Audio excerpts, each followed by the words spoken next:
Saludos, estimados hermanos y amigos. Le damos la bienvenida a una reunión más de la Iglesia de Cristo en Las Flores, aquí a través de estos estudios y mensajes virtuales que estamos compartiendo con todos aquellos que nos ven y nos oyen a través de este medio.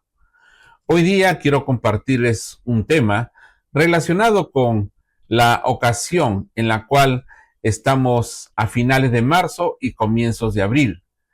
¿Qué se celebra tradicionalmente en el mundo religioso? Bien, se celebra lo que es la Semana Santa. Y siempre me he preguntado, ¿por qué a finales de marzo y abril se celebra en estas fechas? Esto tiene una referencia en la cual tiene mucho que ver con lo que vemos en los textos bíblicos en la última semana de nuestro Señor Jesucristo en Jerusalén. Vamos a ver aquí un versículo que nos va a ilustrar este punto, en la cual vamos a compartir. Dice acá Mateo capítulo 26, versículo 17. El primer día de la fiesta de los panes sin levadura vinieron los discípulos a Jesús diciéndole, ¿de dónde quieres que preparemos para que comas la Pascua?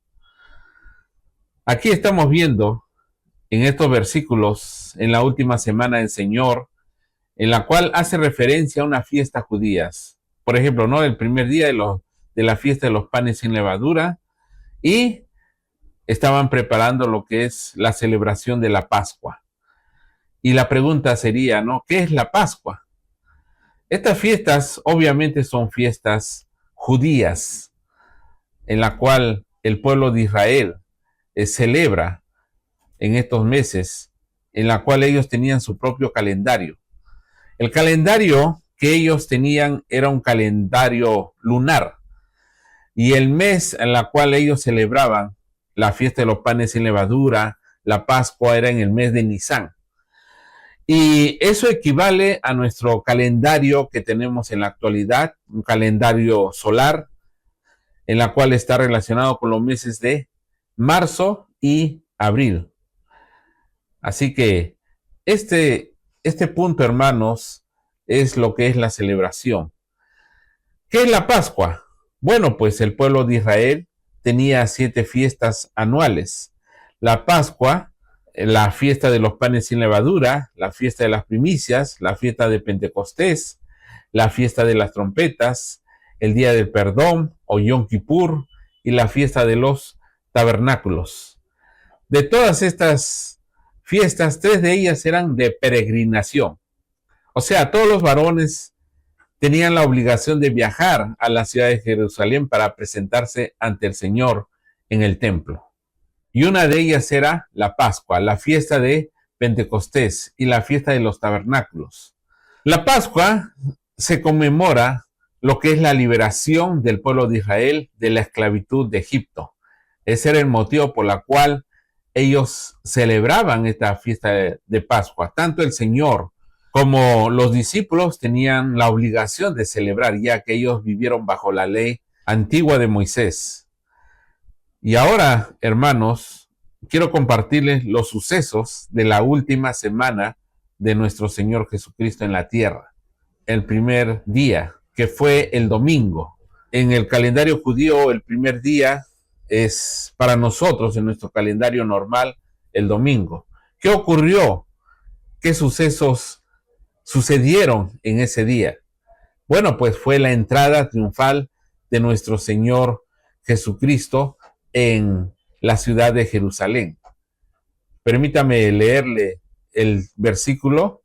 Dice ahí la palabra de Dios, Mateo capítulo 21, verso del 1 al 11, en donde dice ahí la palabra de Dios. Cuando se acercaron a Jerusalén y vinieron de Betfagé al monte de los olivos, Jesús envió 2 discípulos, diciéndoles, id a la aldea que está enfrente de vosotros, y luego hallaréis una asna atada a un pollino con ella, y desatadla, y traédmelos.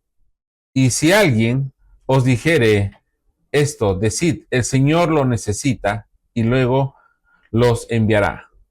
Todo esto aconteció para que se cumpliese lo dicho por el profeta cuando dijo, Decid a la hija de Sión, he aquí tu rey viene a ti manso y sentado sobre una asna, sobre un pollino, hijo de animal de carga. Y los discípulos fueron e hicieron como Jesús les mandó, y trajeron el asna y el pollino y pusieron sobre ellos sus mantos, y él se sentó encima. Y la multitud, que era muy numerosa, tendía sus mantos en el camino, y otros cortaban ramas de los árboles y las tendían en el camino. Y la gente que iba delante y la que iba detrás clamaba diciendo: Hosana al Hijo de David, bendito el que viene en el nombre del Señor, Hosana en las alturas. Cuando entró él en Jerusalén, toda la ciudad se conmovió, diciendo: ¿Quién es este? Y la gente decía: Este es Jesús, el profeta de Nazaret. La gente lo recibió a Jesús de una manera contenta, de una manera en la cual ellos se habían enterado de que había hecho muchos milagros y todo el mundo estaba a la expectativa de conocerlo. Y oyeron en especial la resurrección de Lázaro, en la cual fue un milagro público e incluidos los enemigos del Señor estaban presentes cuando ocurrió estas señales milagrosas. La gente aquí, en esta entrada, le declara el Mesías de manera pública. ¿Esto qué quiere decir, estimados hermanos y amigos? Nuestro Señor Jesucristo fue reconocido tal como Él debería siempre haber sido reconocido por todo el mundo, como el Señor de señores, Rey de reyes, el Mesías. Pero Él entró a esta ciudad de Jerusalén de una manera humilde. El Señor no entró en la ciudad como un militar, montado en un caballo, para expulsar a los enemigos del pueblo, que eran los romanos, que estaban ahí gobernando entre los judíos. Él no hizo eso. El Señor no entró para establecer un reino terrenal y político. Algunos piensan que cuando el Señor venga en su segunda venida, va a establecer un reino terrenal, político, por 1000 años. Eso es falso. El Señor, cuando vuelva, va a venir por su iglesia, nada más, y será el fin del mundo. El Señor entró para establecer un reino, pero espiritual. Como el Señor lo diría más adelante: mi reino no es de este mundo. Así que podemos ver de que hablamos de un rey, de un Señor. Mucho de lo que decimos ser cristianos, tenemos que tenerle lealtad al Señor. Pero, ¿a quién le tenemos más lealtad? ¿A los hombres o al Señor? Depende de cada uno de nosotros, ya que cada uno de nosotros, en el día final, vamos a rendir cuentas a Dios. Y no van a ser los hombres quienes van a juzgar, sino el mismo Señor. Si le fuimos leal, Él abogará por nosotros. Cuando clamamos a Dios, ¿es solo cuando lo necesitas o cuando te conviene? Bien, podemos ver, hermanos, de que eso depende de cada uno de nosotros. Cuando uno clama a Dios, porque esta misma gente que está clamando al Señor, más adelante va a decir: crucifícalo.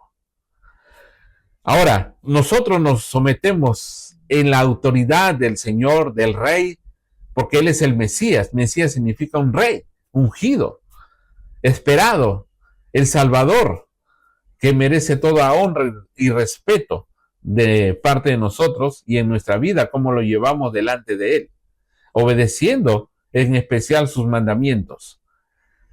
¿Te sometes a su autoridad de manera total o de manera parcial o nula, como la mayoría de la gente lo hace?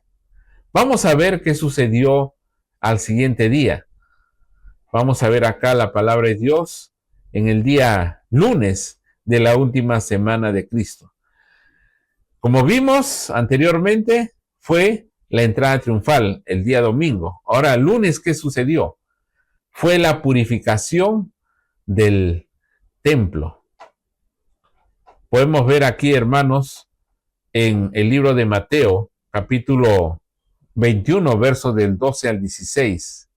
Y entró Jesús en el templo de Dios y echó fuera a todos los que vendían y compraban en el templo y volcó las mesas de los cambistas y la silla de los que vendían palomas. Y les dijo, escrito está, mi casa, casa de oración será llamada, mas vosotros la habéis hecho cueva de ladrones. Y vinieron a él en el templo ciegos y cojos y los sanó. Pero los principales sacerdotes y los escribas, viendo las maravillas que hacía, y a los muchachos clamando en el templo y diciendo, Hosana al hijo de David, se indignaron.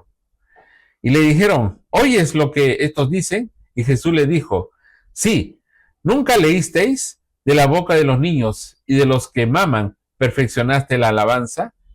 Así que, estimados hermanos y amigos, el templo aquí, no vayas a compararlo como un templo como es en la actualidad. El templo judío era increíblemente enorme, grandes rocas del tamaño de una casa aproximadamente, eran las bases de ese templo.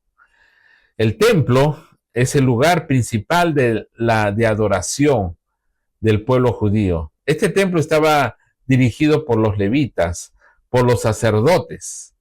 No vayas a confundir y pensar cuando digo la palabra sacerdotes, porque para muchos los sacerdotes es tipo sacerdote católico. No eran sacerdotes católicos, eran sacerdotes judíos de la tribu de Leví, hombres casados con familia y totalmente dedicados a la dirección del templo. Ese era lo que Dios había designado a esta tribu de Israel, dedicarse exclusivamente a lo que es el servicio en el templo. Este templo tenía varios atrios para los varones, atrios para las mujeres y atrio para los gentiles. El atrio para los varones era para los varones israelitas, judíos, y el atrio de las mujeres era exclusivamente para ellas. Nadie podía pasar por este tipo de atrios. No era un lugar para gente que entre de manera en general, sino exclusivamente dedicado a los que están consagrados. Por ejemplo, el patio de varones solamente entraban los varones y el atrio de las mujeres solamente entraban las mujeres. Pero había una excepción con un atrio, que era la de los gentiles. En este atrio, el lugar en la cual entran los gentiles, y usted se preguntará quiénes son los gentiles. Son gente que no son judíos, como usted y yo, que no somos de la raza ni de la cultura. Había gente extranjera que creía en Dios y iba, y había un lugar exclusivamente para ellos. Pero vemos que este atrio era donde estaban los vendedores de los animales y los campistas, quien cambiaban el dinero del templo para poder hacer las transacciones, ya que la gente cuando llegaba ahí tenía que comprar los animales.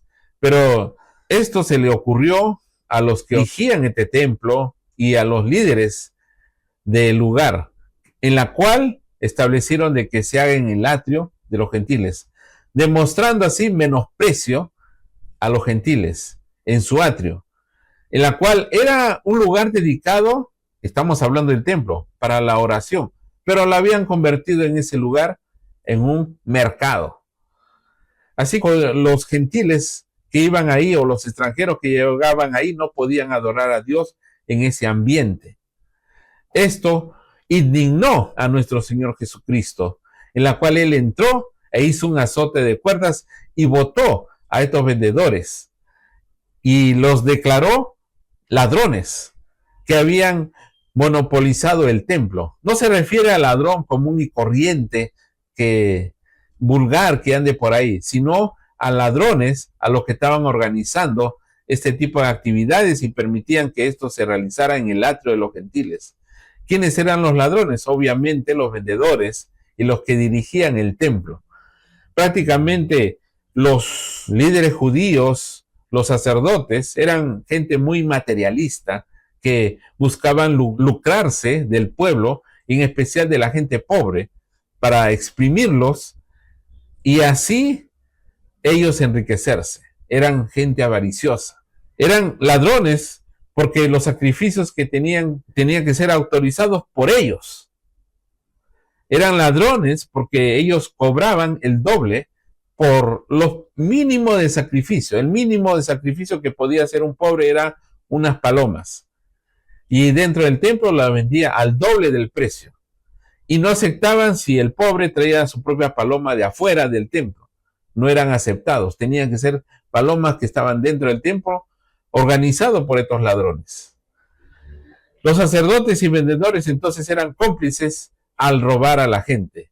El Señor con autoridad y derecho hizo lo que hizo, y la conciencia de las culpas no resistieron al Señor. Si es que ellos tenían conciencia al hacer estas cosas dentro del templo del Señor. El mundo religioso de hoy, si lo comparamos, hace lo mismo.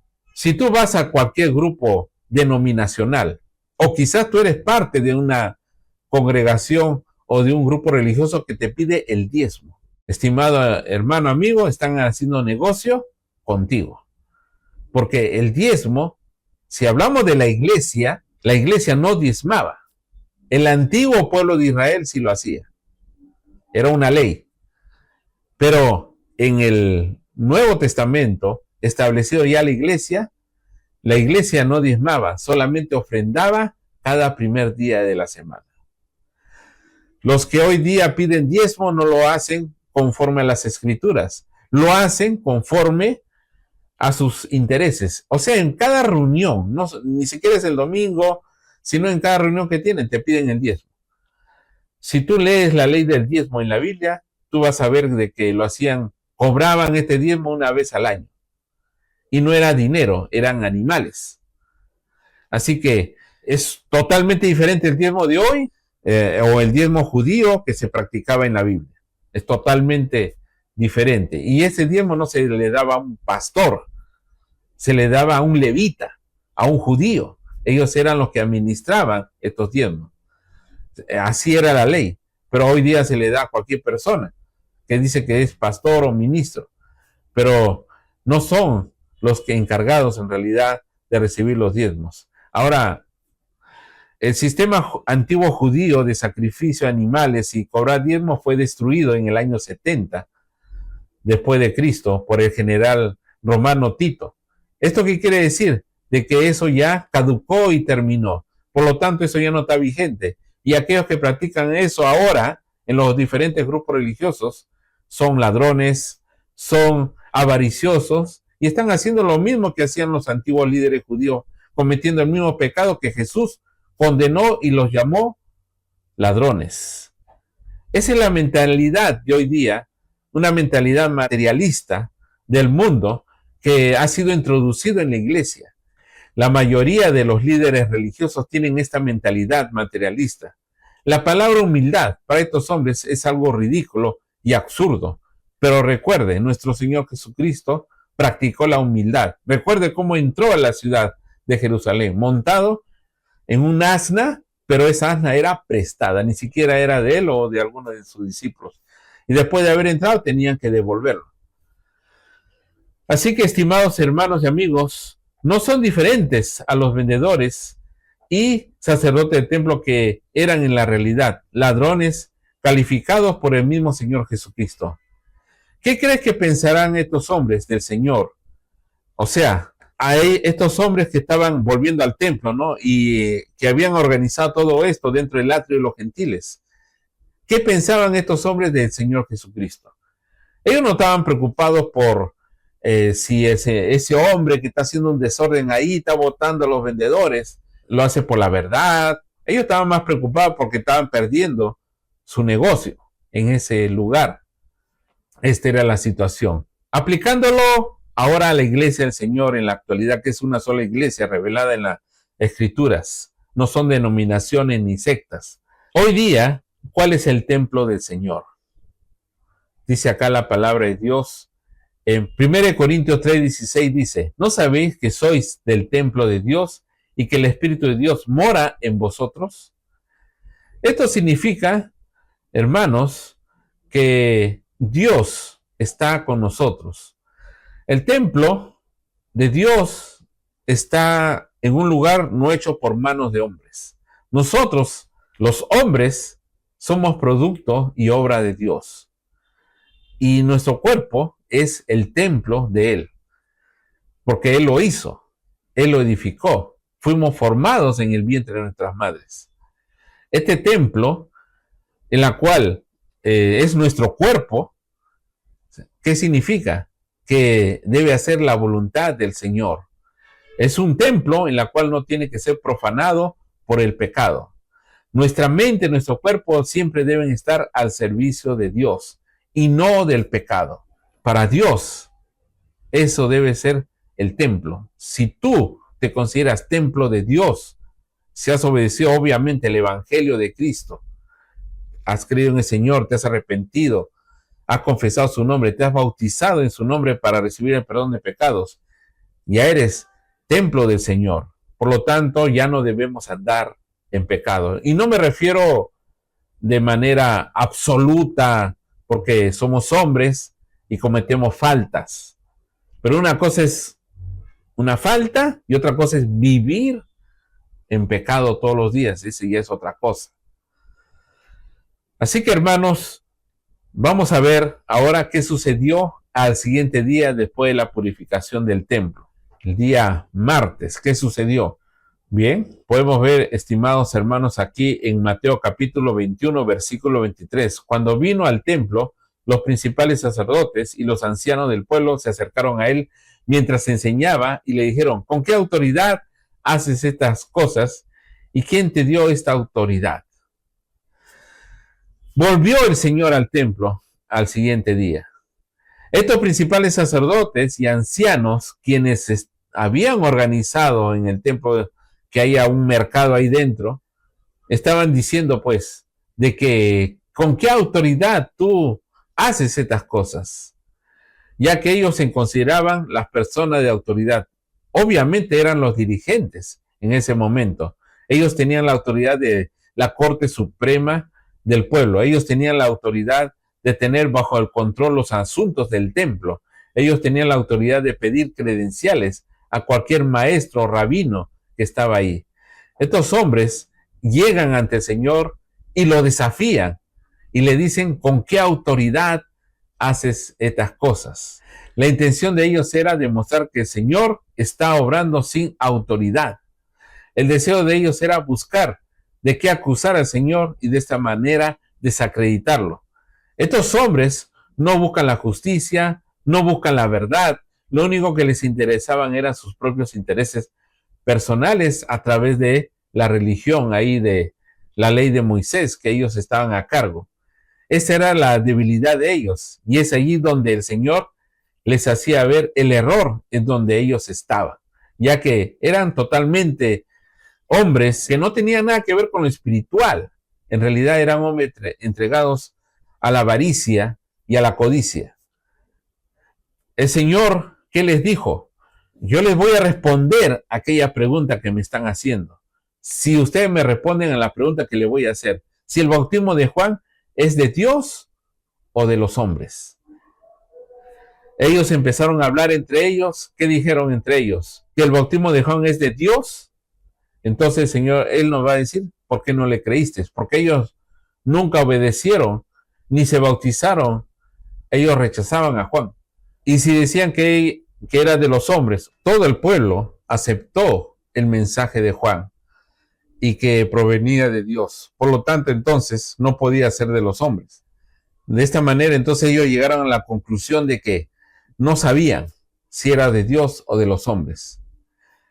Estos hombres eran astutos, estos hombres siempre buscaban su propio interés, su propio beneficio, y siempre buscaban desacreditar al Señor. Pero el Señor, al ver esta debilidad de ellos, ahí los atacaba y ahí les hacía ver su error. Así que el Señor le responde con la misma respuesta que ellos le dan.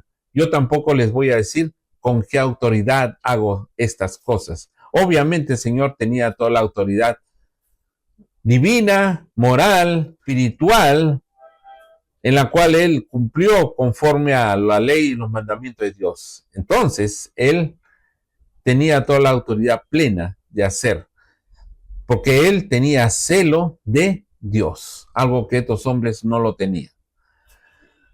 Vamos al siguiente día. ¿Qué sucedió el día miércoles? Mateo capítulo 26, versículo 14 dice: entonces uno de los 12, que se llamaba Judas Iscariote, fue a los principales sacerdotes. Y en el 15 dice: y les dijo: ¿qué me queréis dar? Y yo lo entregaré. Y ellos le asignaron 30 piezas de plata. Y desde entonces buscaban oportunidad para entregarle. Aquí vamos a hablar un poco de Judas.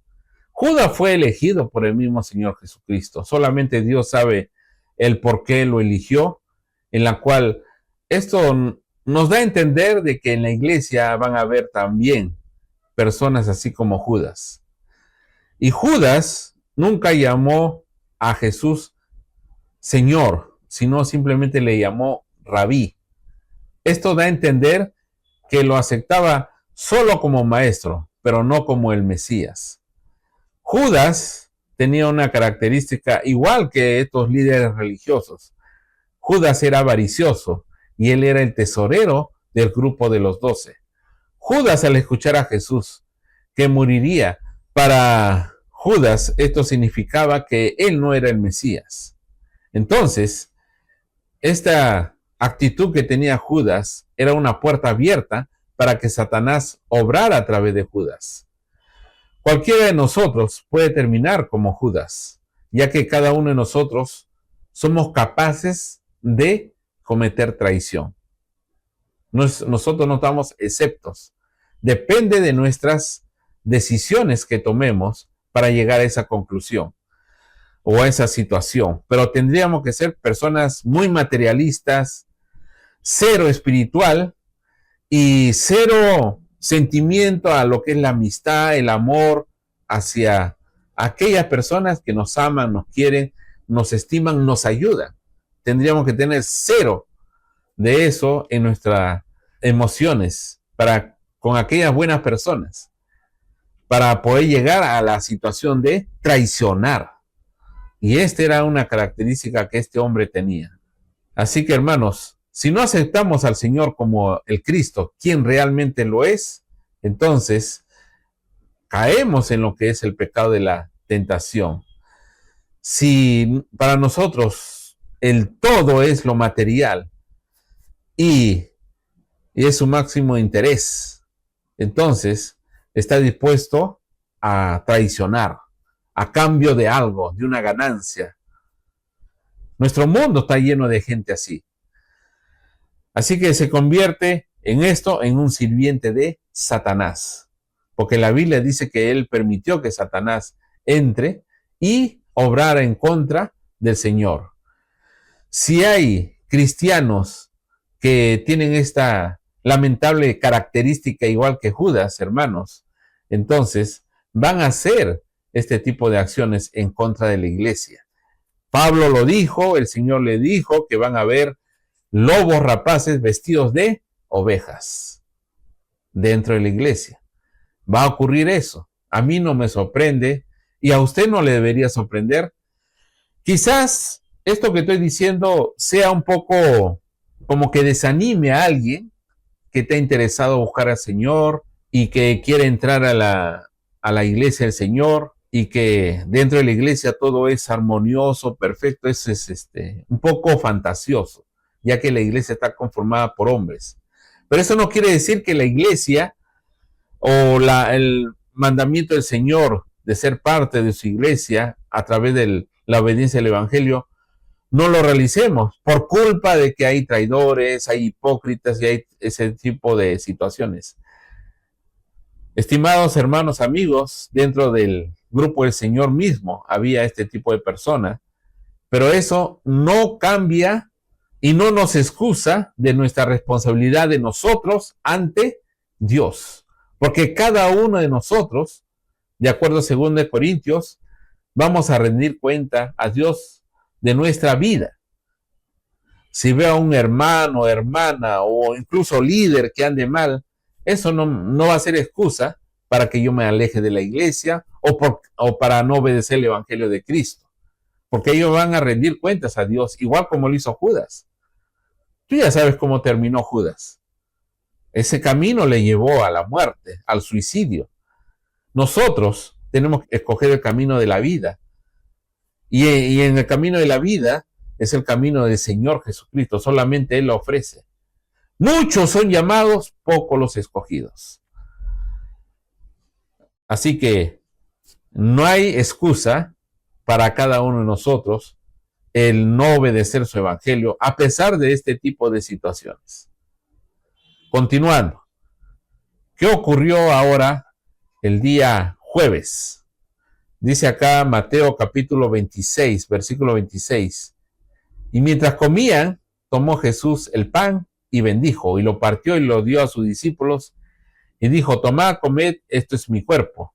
El 27 dice: y tomó la copa, y habiendo dado gracias, les dio diciendo: bebed de ella todos, porque esto es mi sangre del nuevo pacto, que por muchos es derramada para remisión de los pecados.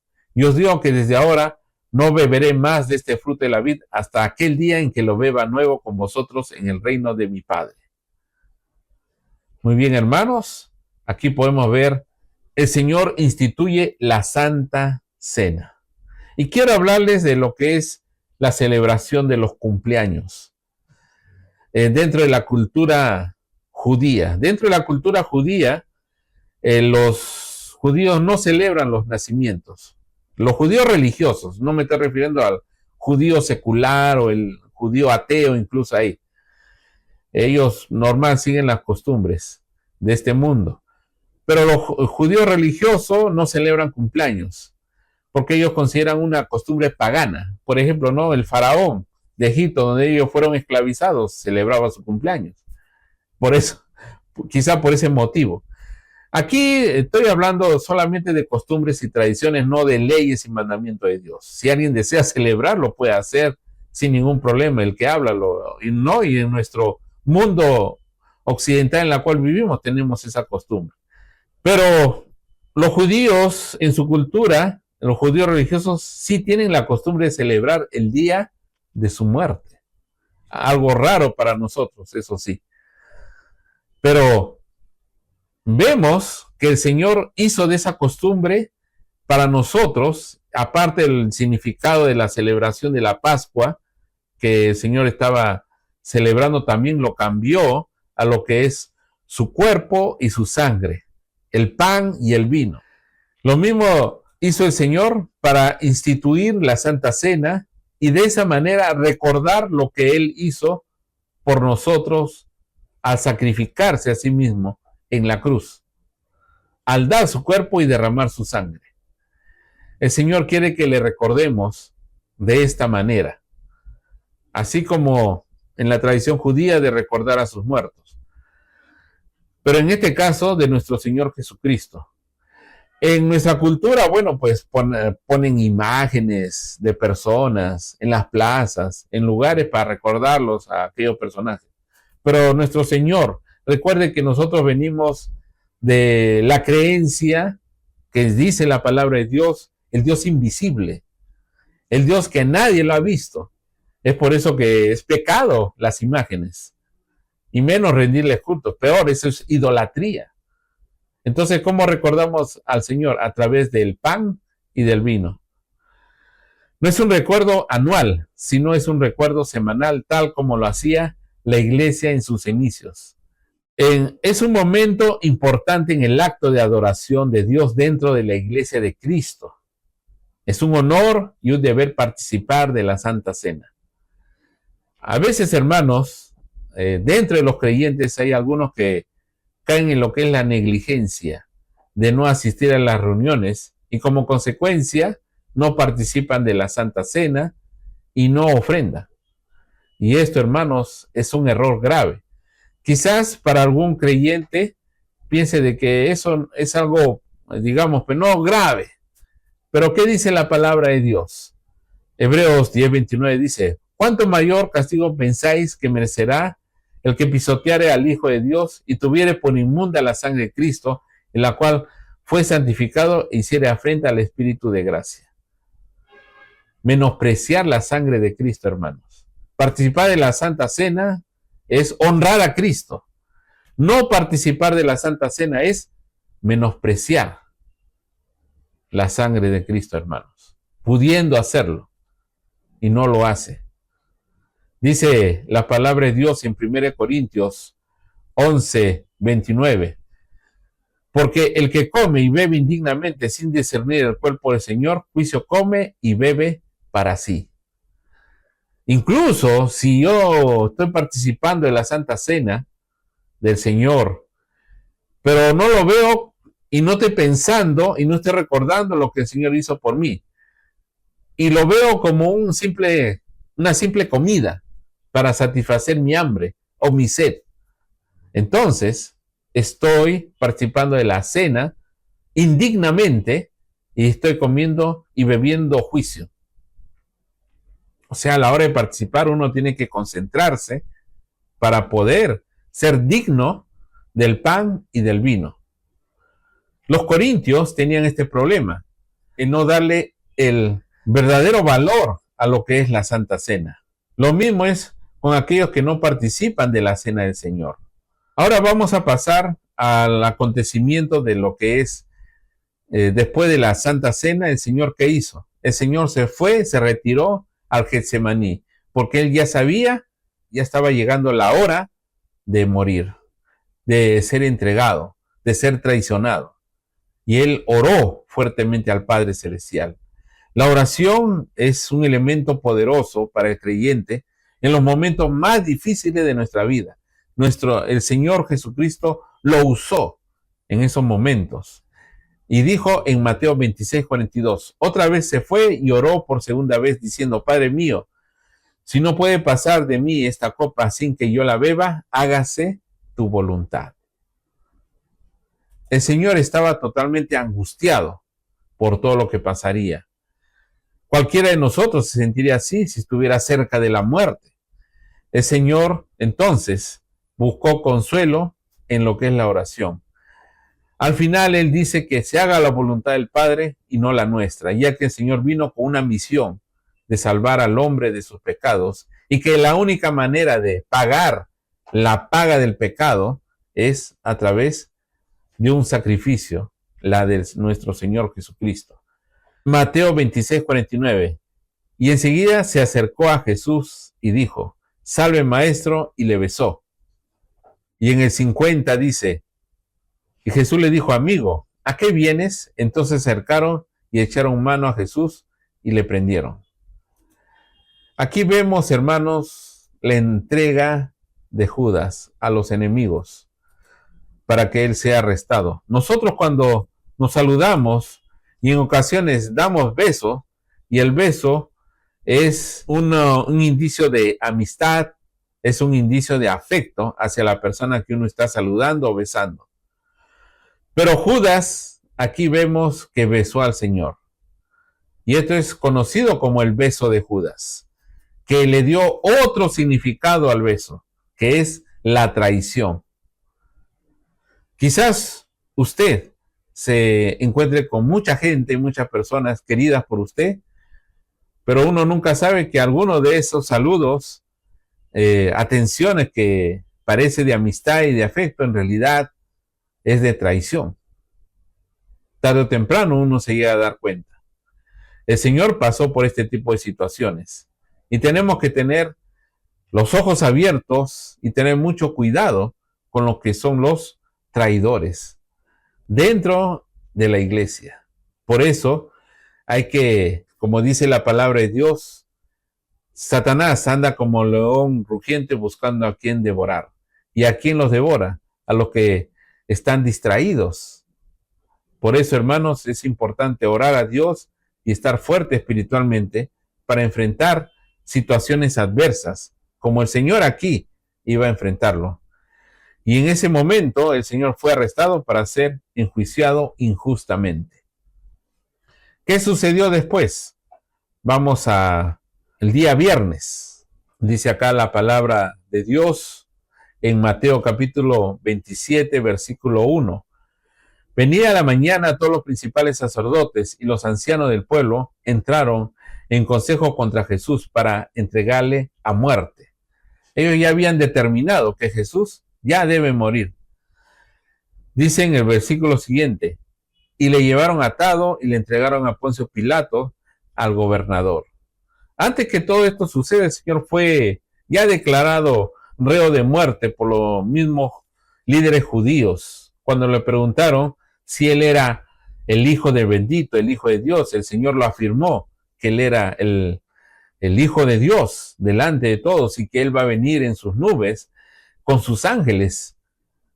Y para el sumo sacerdote, Caifás y todos los que estaban ahí, eso era una blasfemia. ¿Cómo tú, siendo hombre, te haces Dios? Para ellos era digno de muerte.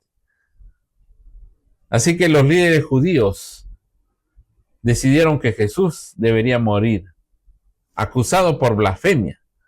Pero los líderes judíos ven que la blasfemia no era un motivo suficiente para matarlo, porque para ejecutar a alguien necesitaba la aprobación de los romanos. Ellos eran los encargados de hacer las ejecuciones.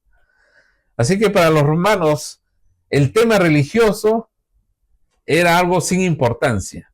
Así que los líderes judíos, para que Jesús sea acusado realmente y visto como alguien peligroso para Roma, tenía que ellos acusar al Señor de una manera falsa, de que era una persona subversiva, que estaba en contra del César, que él dijo ser el rey. Obviamente, para ellos le dieron el significado de que quería ocupar el trono del César. Y aquí vemos lo que es la hipocresía de estos líderes judíos al acusar falsamente al Señor. Cuando Poncio Pilatos vio que estos hombres querían matar a Jesús, él le dijo: ¿a vuestro rey he de matar? Porque a Jesús le llamaban el Mesías o rey de los judíos. ¿Y qué dijeron los hipócritas líderes judíos ahí en ese momento? Dijeron: no tenemos más rey que al César. Y los judíos aborrecían a los romanos, los detestaban, pagaban impuestos para los opresores. Y ellos de ahí hipócritamente dicen que su único rey es el César, o sea, el que más aborrecían de todos. Muy bien, aquí vemos entonces cómo estos hombres hacen todo lo posible para que Jesús sea muerto. Podemos ver que estos judíos eran realmente grandes hipócritas, tal como lo dijo nuestro Señor. Dice la palabra de Dios en el libro de Mateo capítulo 27, versículo 22. Pilato le dijo: ¿qué pues haré de Jesús llamado el Cristo? Todos le dijeron: que sea crucificado. La palabra de Dios dice que nuestra justicia es trapo de inmundicia, según el libro de Isaías. Y aquí vemos cómo es la justicia humana del hombre. Y esto no solamente se ve en este relato histórico, se ve en todos los problemas que tenemos en la actualidad. Se ve en los sucesos históricos. El hombre realmente es injusto. Actúa de acuerdo a sus intereses personales. Aquí Pilatos ya había dado su veredicto y había declarado aquí que Jesús era inocente, pero no lo liberó. ¿Por qué no lo liberó? Porque estaba en juego su reputación. Los judíos le amenazaron diciendo: si dejas libre a este, no eres amigo del César. Así que Pilatos ahí lo retuvo a Jesús. Pilatos trató de liberarse del Señor usando la ventaja de las fiestas, de que por motivo de fiestas se liberaría un reo, y presenta a Barrabás, que realmente era un verdadero criminal, un verdadero delincuente, y pone a Jesús, que era un hombre inocente, y el pueblo grita a favor de Barrabás para que sea libre y que Jesús sea crucificado. De esta manera, hermanos, vemos la justicia del hombre. Pero Poncio Pilatos hace algo, podríamos decir, de una manera en la cual él quiere liberarse de toda culpa. Pero él era responsable, en realidad. Se lavó las manos.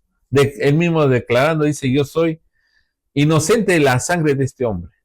Pero aún así él mismo lo condenó, porque él tenía la autoridad para hacer eso. Así es la justicia humana.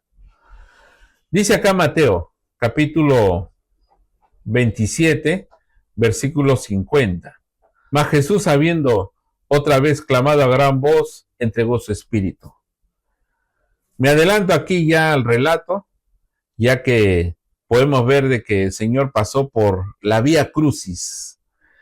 Habían sucedido muchas cosas. Él había sido azotado cruelmente, estaba perdiendo mucha sangre, le hicieron cargar una pesada cruz, obligaron a un hombre a ayudarle a cargar la cruz. Y aquí vemos que el Señor fue crucificado en medio de dos ladrones. Y el sufrimiento de la cruz del Señor duró como 6 horas estando ahí. Y ahora Él clama. Obviamente el Señor oró por aquellos que lo estaban crucificando. Padre, perdónalos porque no saben lo que hacen. Nuestro Señor era, a pesar de toda esa situación, Él sabía muy bien por la cual estaba pasando por eso. Y así que el Señor muere en la cruz, clamando y Él entregó su espíritu. Ahora, hermanos, este sacrificio que el Señor hace, aquí vemos la gravedad de nuestros pecados, en la cual el Señor tiene que pagarlos, porque el pecado tiene un precio. ¿Y cuál es ese precio? Es la muerte, la cual el Señor lo pagó en la cruz por nosotros. Obviamente, para aquellos que creemos y hemos obedecido el Evangelio, nos beneficiamos de este sacrificio del Señor que ha hecho en la cruz. Dice la palabra de Dios en Mateo capítulo 27, versículo 57, dice: cuando llegó la noche, vino un hombre rico de Arimatea, llamado José, que también había sido discípulo de Jesús. Mientras los discípulos del Señor estaban desparramados y escondidos, este hombre, José de Arimatea, que era un discípulo secreto de Jesús, ahora públicamente busca honrar al Señor, pidiendo su cuerpo para enterrarlo en un lugar donde son enterrados los ricos, un sepulcro nuevo. De esta manera, hermanos, podemos ver de que hay hombres ricos que invierten, siembran espiritualmente por la obra de Dios. Hay hombres, obviamente, ellos están en anonimato, oculto, hombres y mujeres de buena posición, pero que aman al Señor. Son personas que realmente aportan para la obra del Señor y están haciendo tesoros en el cielo, así como José de Arimatea. ¿Qué sucedió el día sábado? Bueno, pues el día sábado fue sellado el sepulcro. El día sábado el Señor descendió. Algunos dicen que descendió a los infiernos, pero eso no es cierto, porque esa idea lo sacan del libro de Pedro. Y en realidad ahí habla acerca de lo que es que el Señor descendió y habló a los espíritus encarcelados. Pero resulta que se refería a la gente que vivió en los tiempos de Noé, en el diluvio. Y en ese lugar el Señor les predicó. Bueno, esa es la que llega a muchos a esa conclusión. Pero el contexto habla claramente que se estaba refiriendo a los tiempos de Noé y que el Espíritu del Señor estaba con Noé y que durante la construcción del arca el Señor predicó a esta gente a través de Noé. Igualmente el Señor, cuando tú predicas el Evangelio, el Señor predica a través de su Espíritu, a través de nosotros. Cuando tú amas a Dios y haces su obra, el Señor nos está usando como sus instrumentos. Eso significa ser santo o consagrado a la hora de hacer. Así que no se refiere a que el Señor se fue al infierno y predicó a la gente que está en el infierno para convencerlo y sacarlo del infierno. Eso es absurdo. El que muere y va a ese lugar ya no sale. Prácticamente a veces quieren darle esperanza al pecador que murió en pecado y quieren que a través de que una misa por los muertos o algo por el estilo, lo saque de ahí y lo mande al cielo. Eso no es posible. El que murió en pecado ya selló su situación. El que murió en el Señor, obviamente va a un mejor lugar de reposo. Y eso solamente ocurre estando vivo. El cambio, la reflexión, el arrepentimiento, el bautismo para entrar al lugar celestial, eso se hace acá en tierra, no estando ya muerto ya. Y que una misa, un ritual o algo así, lo va a llevar para allá. Eso es absurdo, eso no existe en la Biblia. Muy bien, entonces, ¿qué más ocurrió el día sábado? Vamos a ver la palabra de Dios Mateo capítulo 27, versículo 62 dice, y al día siguiente, que es después de la preparación, se reunieron los principales sacerdotes y los fariseos ante Pilato, diciendo, Señor, nos acordamos que aquel engañador dijo, viviendo aún, después de 3 días resucitaré. Manda pues que se asegure el sepulcro hasta el tercer día, no sea que vengan sus discípulos de noche y lo hurten y digan al pueblo, resucitó entre los muertos y será el postrer error peor que el primero. Y Pilato le dijo, ahí tenéis una guardia, id a asegurarlo como sabéis. Entonces ellos fueron y aseguraron el sepulcro, sellando la piedra y poniéndola guardia. Los líderes judíos se aseguraban de que no roben el cuerpo del Señor. Y para evitar esto, sellan la piedra donde estaba enterrado el Señor.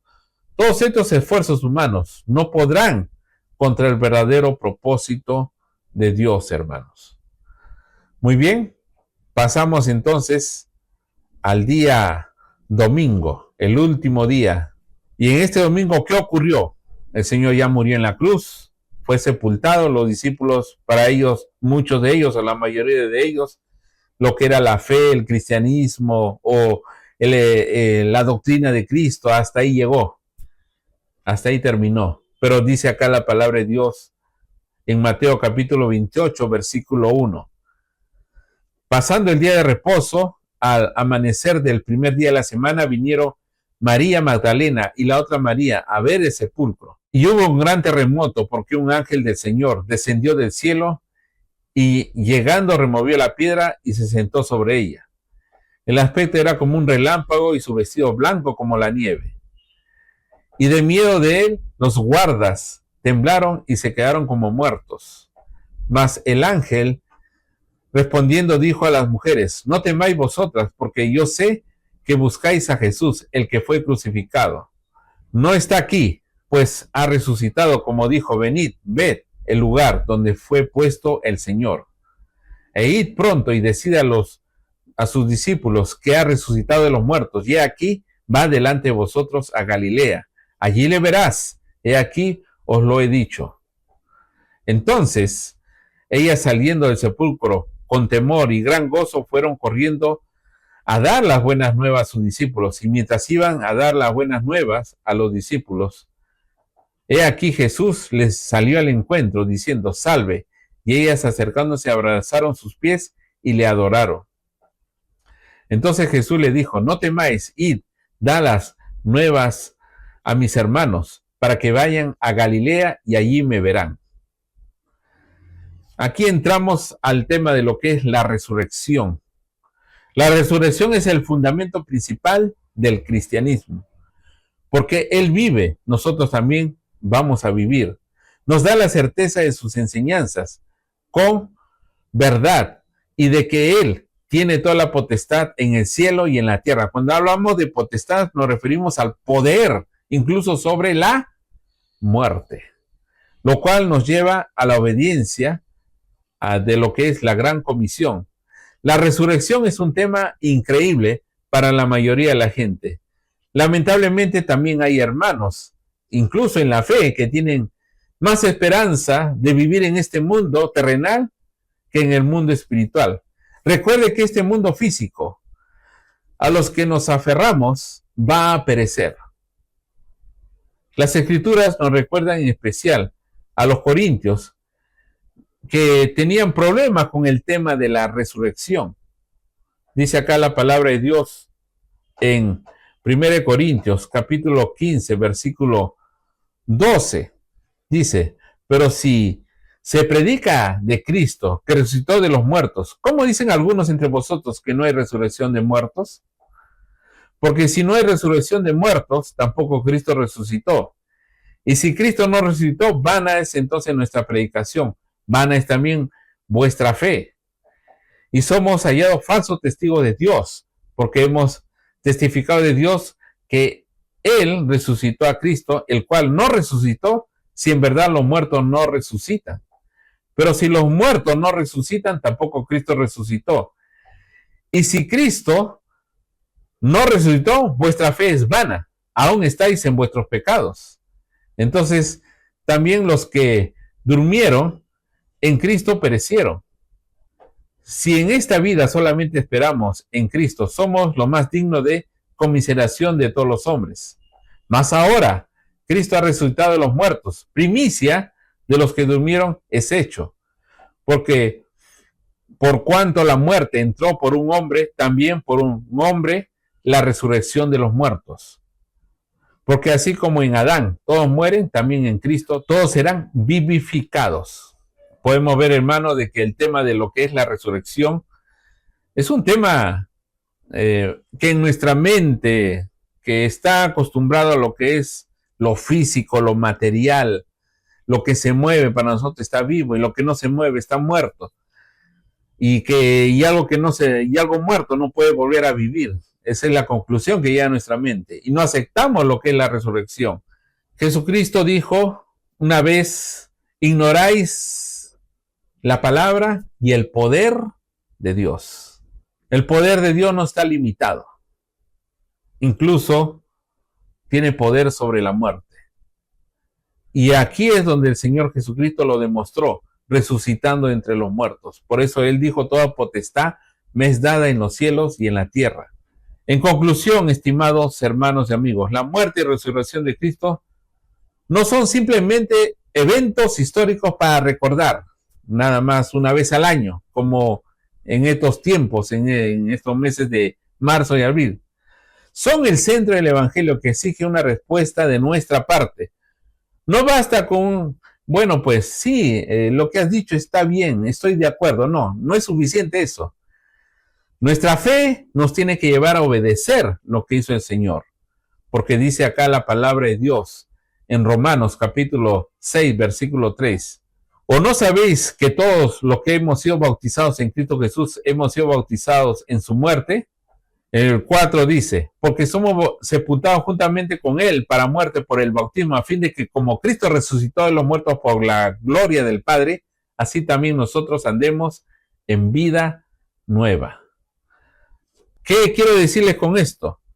Que el Salvador ya pagó el precio por nuestra redención. Entonces, este llamado es para aquellos que todavía no han obedecido el Evangelio de Cristo. No rechaces su sacrificio tan grande que hizo en la cruz. Muchos que nos conocen a nosotros y en diferentes congregaciones les han predicado este mismo tema de lo que es reflexionar sobre lo que hizo Jesús en la cruz. Todavía no toman la decisión de obedecer el Evangelio de Cristo, para que ese sacrificio que hizo el Señor en la cruz sea usted beneficiado. Pero algunos tienen dudas, algunos no creen, otros tienen temor. Pero, estimados hermanos, amigos, no podemos rechazar el sacrificio de Jesús por motivos emocionales, por motivos humanos, sino debemos valorar lo que Cristo hizo por nosotros y así nosotros poder obtener la opción de poder optar por ese camino en la cual podemos tener vida eterna. Tenemos la opción. El sacrificio ya fue hecho y lo pudo pagar solo el Señor Jesucristo, nadie más. Así que, si aún no lo has hecho, de obedecer su evangelio, de creer en el Señor, arrepentirte de tus pecados, confesar tu fe en Cristo Jesús y bautizarse en su nombre, es importante hacerlo. Porque si no, para ti el sacrificio del Señor no es algo valioso, no es algo necesario en tu vida. Lamentablemente, como dice la palabra de Dios, vamos a tener que pagar con nuestra propia muerte nuestros propios pecados. ¿Y queremos que eso nos pase? Es obvio que la mayoría de la gente no quiere. Entonces, tenemos que aceptar a Cristo en nuestras vidas, obedecer su evangelio, arrepentirnos realmente, cambiar nuestras vidas. El arrepentimiento y el cambio es un giro totalmente a nuestras vidas. Lo que considerabas agradable en la vida del mundo, qué sé yo, fumar, emborracharte, en vivir una vida pecaminosa, algo que la Biblia condena como pecado. Dejar esa vida y comenzar una nueva vida en Cristo Jesús. Una vida en la cual vas a ayudar al prójimo. Una vida en la cual vas a hacer el bien a tu hogar, a tu familia, y vas a traer bendición. Todos queremos bendición para nuestro hogar, para nuestra familia, pero la única manera de recibir esta gran bendición es aceptando a Cristo Jesús. No que yo quiero bendición cuando recién estoy enfrentando los grandes problemas de la vida como la muerte o la enfermedad, que ahí recién mucha gente busca a Dios. No, las bendiciones pueden venir antes y es a través de nuestro Señor Jesucristo. Ahora, si ya somos creyentes, es el momento de meditar cómo hemos estado llevando nuestras vidas. Y que nuestros frutos tienen que ser frutos espirituales, lo cual tenemos que renovar nuestra fidelidad a Dios y nuestra obediencia al Señor de señores y Rey de reyes. El sepulcro está vacío y el trono del Señor está ocupado. Un día vamos a estar ante ese trono. Depende de usted cómo se va a presentar ante el Señor. Dios me lo bendiga grandemente.